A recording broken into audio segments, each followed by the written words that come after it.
پچھلی ملاقات میں ہم نے آپ کو بتایا تھا کہ کیسے کوفے کے راستے میں حسین ابن علی کو مسلم بن عقیل کی شہادت کی خبر ملی۔ حسین نے کوفہ جانے کا ارادہ بدل دیا۔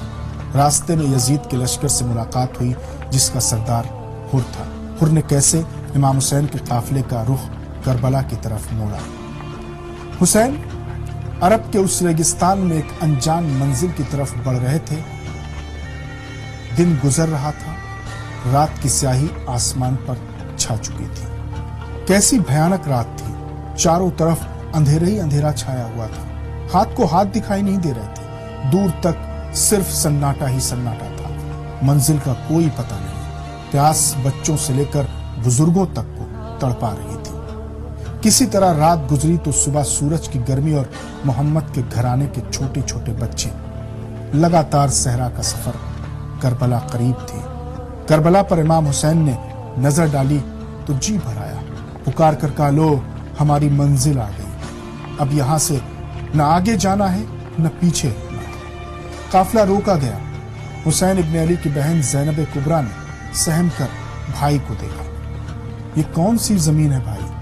نہ کوئی بستی دکھائی دیتی، نہ لوگ ہی نظر آتے ہیں، میرا تو دل بیٹھا جا رہا ہے۔ بھائی ہم یہاں رہیں گے کیسے؟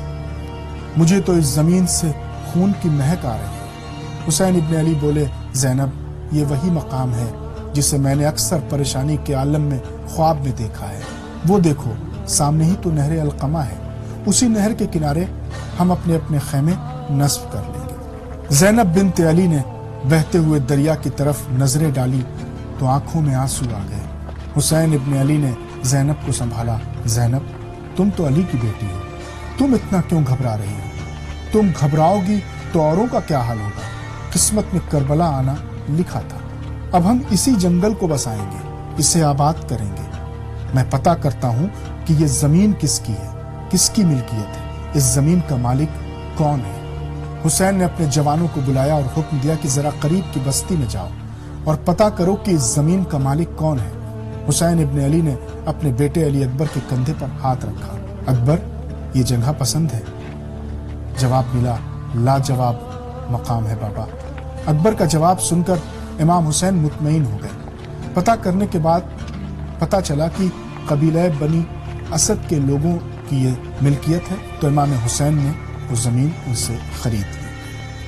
بھائی عباس یہیں خیمے نصب کیے جائیں گے، انتظام دیکھ لو۔ زینب سے پوچھ لینا خیموں کا رخ کدھر ہوگا، بچوں اور عورتوں کے خیمے کہاں نصب ہوں گے۔ مسجد نہر کے قریب ہو تاکہ وضو کرنے میں آسانی ہو۔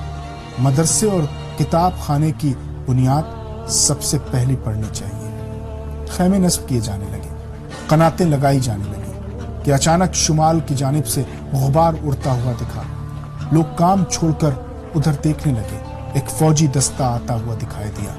عباس نے آواز دی، ہوشیار ساتھیوں، نہ جانے یہ کون ہے، دوست یا دشمن، تم لوگ بھی تیار ہو جاؤ۔ ایک دستہ ختم ہوا تو ایک اور دستہ آنے لگا اور نہر کے کنارے صف بندی شروع کرنے لگے۔ عباس نے للکار کر کہا کہ یہ کیا بدتمیزی ہے، یہاں ہمارے خیمے نصب ہوں گے، یہ کون ہے، جا کر پتہ کرو۔ اتنے میں ان فوجیوں کے سردار نے آگے بڑھ کر کہا کہ آپ اپنے خیمے ہٹا لیجئے، یہاں ہم خیمے لگائیں گے۔ عباس نے کہا کہ تم اپنے خیمے کہیں اور لگا لو، گھاٹ تو بہت بڑا ہے۔ فوجی نے جواب دیا، نہیں، یہ پورا گھاٹ اب فوج کے قبضے میں رہے گا، ہمارے بہت سے دستے ابھی راستے میں ہیں، 10,000 تو صرف کوفے سے دستے آ رہے ہیں، پھر شام اور روم کی فوجیں بھی راستے میں ہیں۔ ہم نہر کے کنارے اپنے خیمے لگائیں گے، تم اپنے خیمے نہر سے ہٹا کر کہیں اور لگا لو۔ بس اتنا کہنا تھا کہ حسین ابن علی کے قافلے کے سالار عباس ابن علی غصے میں آ گئے۔ تو ہمیں دھمکی دے رہا ہے؟ تیری یہ مجال، لمحے میں ہم تہس نہس کر دیں گے، ہمارے خیمے یہیں پر رہیں گے۔ اگر کسی نے آگے بڑھنے کی کوشش کی تو خون کی ندیاں بہہ جائیں گی۔ عباس کی آواز سن کر ساتھیوں کو بھی غصہ آ گیا۔ ابن مظاہر نے کمان میں تیر جوڑا، ابو سمامہ اور ابن سعید نے تلواریں کھینچ لی، قاسم کو جلال آ گیا، علی اکبر کی پیشانی پر بل پڑ گئے۔ باہر کی ہلچل سن کر فضہ، جو امام حسین کی ماں کی کنیز تھی، خیمے کے در پر آ گئی۔ دوڑی ہوئی جناب حضرت زینب کے خیمے میں پہنچے۔